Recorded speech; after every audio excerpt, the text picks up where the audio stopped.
I would like to comment about the Minnesota Department of Health, MDH. They have a program in place called Early Hearing Detection and Intervention Program, as under State Statute 144.966.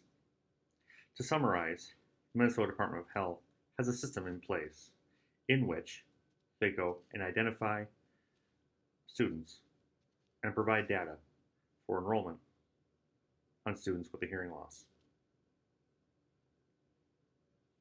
I'd like to show one section that applies to Minnesota State Academies.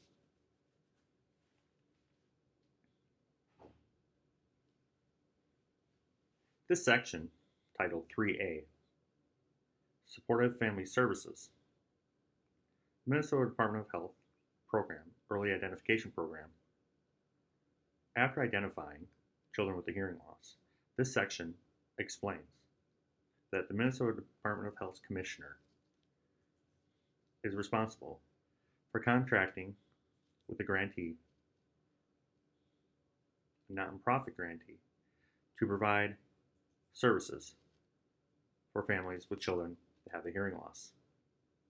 After looking at this section and recognizing the current nonprofit that has been doing this for several years has been Minnesota Hands and Voices. I would recommend that the Minnesota State Academies would be the best fit for children that have been identified with a hearing loss, and removing the requirement for a nonprofit to run this sort of program. The Minnesota State Academies will be able to provide assessments, referrals, and outreach throughout the state of Minnesota. That way, families can be kept in the loop.